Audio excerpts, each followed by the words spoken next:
Pour Enedis, qui gère une très grande partie du réseau de distribution publique d'électricité en France, la question de l'investissement et de sa prévision dans le cadre de la transition énergétique, qui apporte beaucoup d'incertitudes, c'est une question décisive, puisqu'aujourd'hui, en 2017, Enedis a investi près de 4 milliards d'euros pour ses activités, donc essentiellement pour le renforcement du réseau, l'amélioration de la qualité, et également un programme supplémentaire pour les compteurs intelligents, donc le programme Linky. C'est vraiment une question qui est décisive pour l'entreprise. C'est une importance qui se retrouve à l'échelle mondiale pour l'ensemble des acteurs qui travaillent sur la distribution d'électricité, puisque c'est aujourd'hui le principal poste d'investissement quand on compare les différents maillons de la chaîne de valeur de l'électricité, de la production, du transport, de la distribution jusqu'à la fourniture. Et c'est une tendance qui devrait se poursuivre dans les prochaines décennies. C'est notamment l'une des conclusions du World Energy Outlook à l'échelle mondiale, mais également pour les pays de l'OCDE où se trouve Enedis, évidemment. Donc dans ce cadre-là, l'approche d'Enedis, c'est vraiment de penser l'investissement dans le cadre d'une politique globale de gestion de l'actif qui est en gestion, donc le réseau public de distribution. Et donc dans ce cadre-là, il y a plusieurs nouveautés qui ont été détectées chez nos homologues étrangers, mais également chez les fournisseurs, chez les grands équipementiers qui travaillent avec nous. C'est le fait d'avoir une approche qui soit de plus en plus partagée avec l'extérieur en matière de choix des investissements. Une deuxième approche qui consiste à avoir des outils de plus en plus dédiés, donc des outils spécialisés dans l'étude du contexte et des actifs en gestion, de la décision d'investissement, de l'exécution de ces investissements et de la collecte de retours d'expérience tirés du terrain. Et donc dans ce cadre-là, moi je voulais présenter une démarche qui concerne spécifiquement la partie d'études, donc qui aide à prendre les meilleures décisions en matière d'investissement pour que l'investissement soit à la fois juste et efficace à l'échelle de tous les territoires au sein desquels Enedis travaille. Donc l'une de ces démarches consiste à effectuer un travail de prospective à horizon 2035, se fixer près de 2 décennies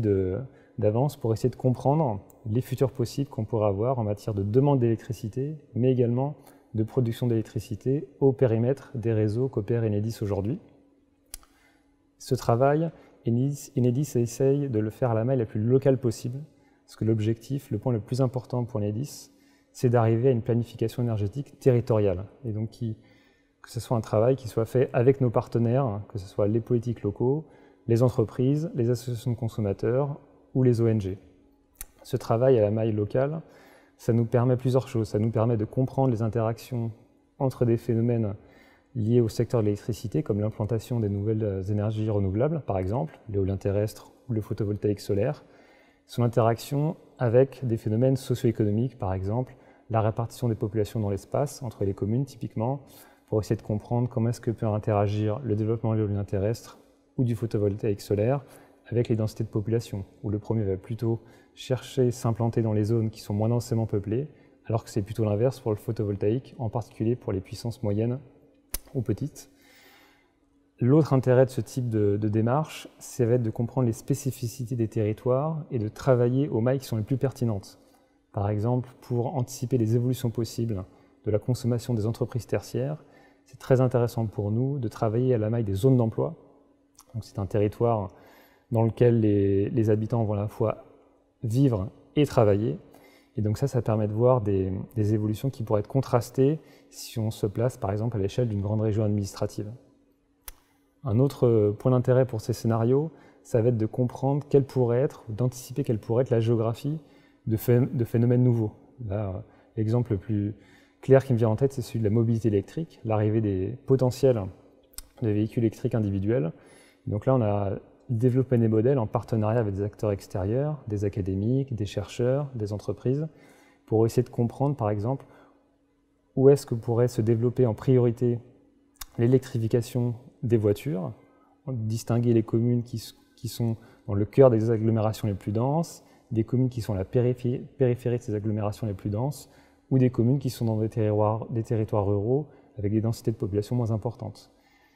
Et ce qui permet également d'aller plus loin, c'est de comprendre, une fois qu'on a une vision assez claire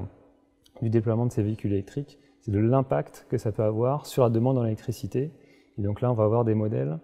qui vont essayer de différencier les territoires, les communes, les quartiers éventuellement,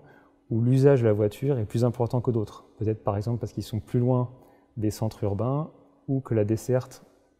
en transport en commun est relativement moins importante. Donc tout ça, c'est des outils qui sont très importants pour nous.